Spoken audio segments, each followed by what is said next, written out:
Suburbia, that familiar hum of lawnmowers, kids on bicycles, doors left unlocked.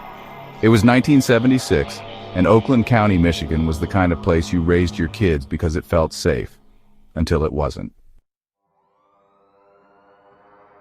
It began on February 15, 1976.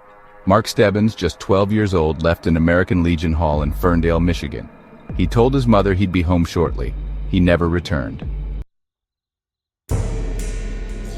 4 days later, a local man found Mark's body behind an office building. He had been sexually assaulted, strangled with a ligature, and his body was cleaned, scrubbed. His clothes were neatly folded. His fingernails were trimmed. This wasn't a sloppy crime. This was meticulous, purposeful, a statement.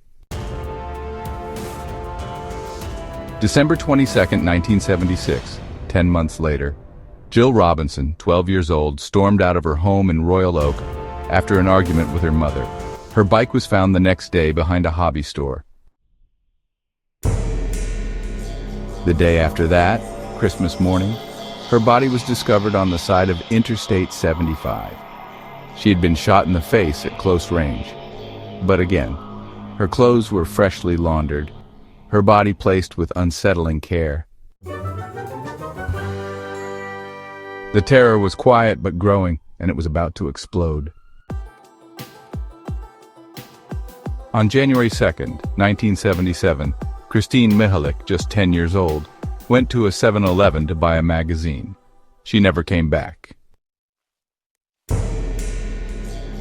19 days later, a mail carrier found her body in Franklin Village, just miles from the earlier murder sites. Like the others, her body was cleaned. No dirt, no blood, no signs of a struggle at the scene. Just placed there, like a sick kind of offering. Now police could no longer call these isolated cases. A pattern had formed. A predator was loose, and he was watching. March 16, 1977. Timothy King, 11, borrowed 30 cents from his sister to buy candy. He never made it home. His skateboard and bright smile were suddenly plastered on every telephone pole in Michigan. His parents made a heartbreaking public plea. "Please return our son. He's never hurt anyone. We just want him back." 6 days later, on March 22nd, a couple spotted a body lying in a shallow ditch along Gill Road in Livonia. It was Timothy. Like the others, he had been bathed, redressed, his body posed. His last meal included fried chicken. He had been sexually assaulted, and in his mouth was packed dirt. Whoever did this wanted people to know, wanted them to see, and above all, wanted control. A multi-agency task force was created. Over 300 officers, 11 different jurisdictions, FBI involvement. It was the largest manhunt Michigan had ever seen. 18,000 tips, hundreds of polygraphs, door-to-door canvassing. The public was terrified. One possible lead came from a witness who saw Timothy talking to a man near a blue AMC Gremlin with a white stripe. Police released sketches, set up roadblocks, but the trail went cold. Years later, in the 2000s, a name surfaced that would twist the case into even darker territory: Christopher Bush. So here's the thing: a known pedophile, the son of a General Motors executive, if you can believe it. He had been arrested multiple times for molesting boys. Police had even questioned him in connection with Timothy King's abduction. But, well, they released him. In 1978, Bush was found dead, shot right between the eyes. It was ruled a suicide. But you know, there was no gunshot residue. No blood splatter either. There was a .22 rifle near his body, and up on the wall of his bedroom, a horrifying drawing. A screaming child tied up. Was it a suicide? Or maybe, just maybe, was it a silencing? Then came Gregory Green, a friend of Bush's, another convicted child molester. Letters surfaced, hinting that the two were part of a pedophile ring, possibly abducting and sharing children across Michigan. There was talk, whispers, that the killers were protected, that they were from wealthy families, that police knew more than they were saying. In 2012, an anonymous man, calling himself Bob, sent a chilling letter to investigative journalist Heather Catallo.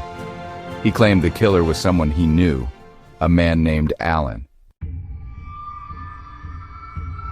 He said Alan was part of a sadistic group that included Bush and Green, that Alan had confessed to killing Mark Stebbins as a warning to other pedophiles in the ring. Bob said he didn't go to the police because he feared retaliation, and that Alan later fled the country. The details in the letter were disturbingly accurate, too specific to ignore. In 2012, forensic testing revealed dog hairs on Mark and Christine's bodies. The same dog, the same breed, possibly the killers. Even more shocking? A single unknown male's DNA was actually found on two victims. But here's the thing, it matched no one in any national databases. So a suspect was finally confirmed, but still there was no identity. The families of the victims, especially Barry King, who was Timothy's father, pushed relentlessly for the truth.